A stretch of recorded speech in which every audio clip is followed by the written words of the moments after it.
We have barrister Mokshda Pertaub from Mauritius with us today in this channel of Lex Consilium Foundation and the playlist being Nurturing Smart Teachers. I welcome you here, Mokshda. Thank you so much, sir.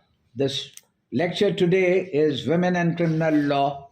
My first question is, what does the subject women and criminal law need a study? Why it needs a study? It is very important to study specifically women in criminal law in the light of what of the situation in India and in the world, where there has been we have noticed a huge regression in the rights of women. In India, we started teaching women in criminal law in Amity Law School after the gang rape happened, and there was a huge change in all the criminal laws which took place after the Justice Verma Committee report. I think it's important that we sensitize both male students and female students and society at large about not only the laws, but the implementation, application of the laws. Because when we look at the statistics, we realize that the India is considered to be one of the most dangerous countries for women. And to have this kind of a tag is not something which is very appreciative, So sensitization about the laws, but how to use the laws. And this is where the whole point, the objective behind this implementation is that ultimately there should be a reduction into violence and crime against women. This is the ultimate objective. You've put it very appropriately, and I'm reminded that this situation, when you said that India being a dangerous country, ironically is there, despite the fact that we had a women prime minister, a very powerful prime minister at that, and two presidents of India were women, and is one of them still a woman. Now, my question to you is that women and criminal law needs to be studied in the situation of women being the victims or the perpetrators of crime? I believe it has to be studied mostly as a victim, because this is how the balance is tilted, where most women are mostly victims instead of perpetrators. Of course, there are women perpetrators. I'm not saying they're not women criminal offenders. But when we look at the at the number of crimes against women, and I must take it here, that please note that crime against women starts from the womb, from pre-selection of female fetuses for infanticide, and goes on from womb to tomb. So when you look at the amount of crime against women at every stage of her life until her old age, where maintenance and all these issues come in of aged parents, I think it's extremely important that we definitely focus on sensitizing, informing, and teaching what are the crimes which can be committed, how they can be prevented, and in case they're committed, what are the solution and the implementation which can be applied. Mokshda, a question comes to my mind is that this topic that is being discussed should be viewed as a matter of criminal law, or it is an issue relating to gender, or something which addresses to or falls under the societal needs? So I think it is going to be a mixture of all three. This the issue of women and criminal law, the subject itself will take a lot from the IPC, and the major chunk will be coming from criminal law. But we have also got to consider domestic violence.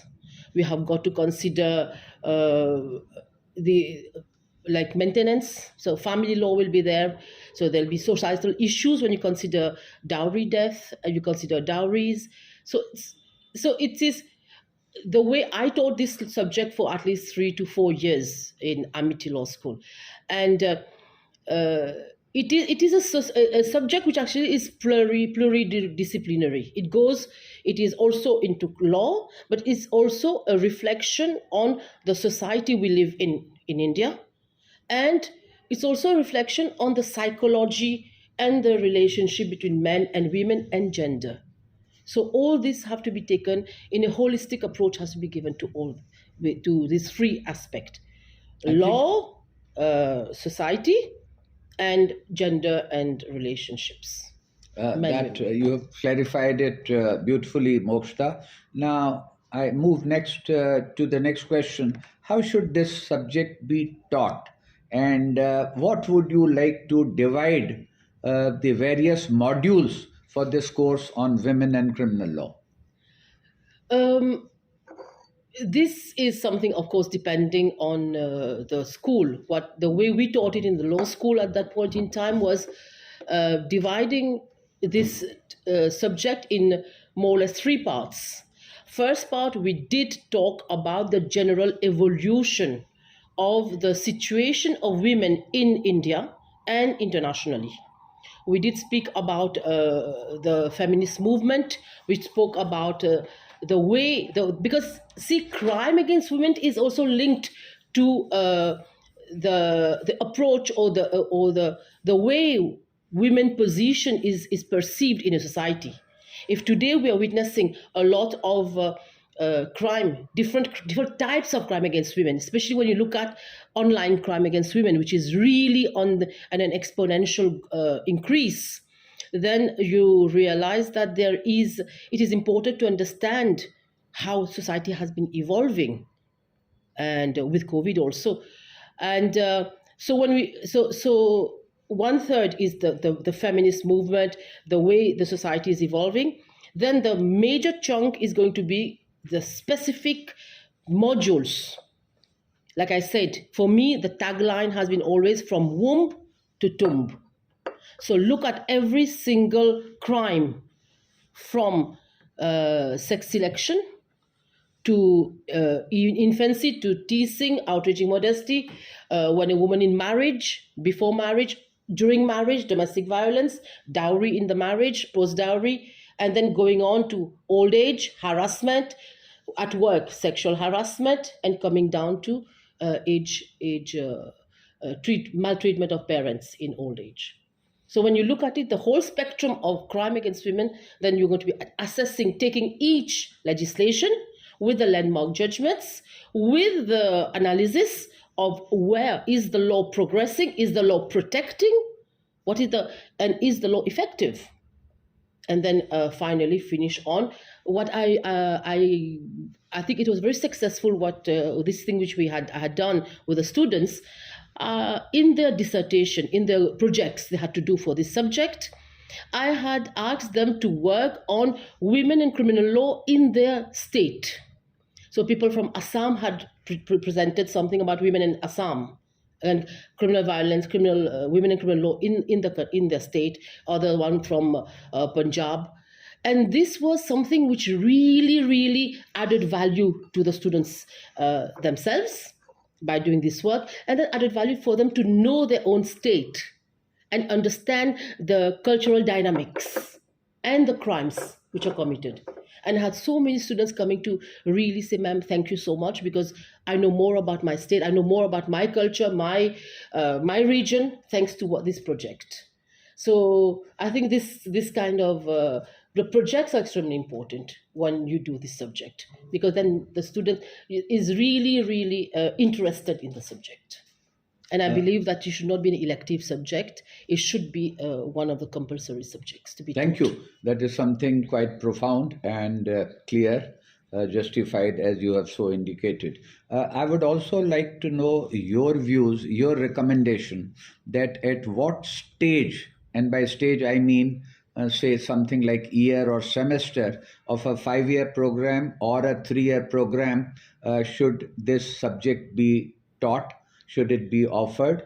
For example, you would agree that this should be explained to the students they should be exposed to this course after they have studied the Constitution of India and they have also studied the IPC, criminal law, IPC, definitely. and criminal procedure. But I'd like to know your views in this regard. Yes, definitely. So once they have completed constitutional law, they have completed IPC, and I believe that it should be at third year or fourth year. Okay. At that level, when they have certain maturity also.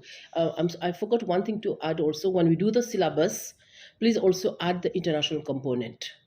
We cannot focus only on, we focus a lot on the Indian laws, but gender and women is something which cuts across internationally, because the same crimes are also repercuted, found in other countries, and there's a international movement to prevent and address those issues. Thank you. That brings us to the end of part 1. We would then move to part 2 video. Thank you.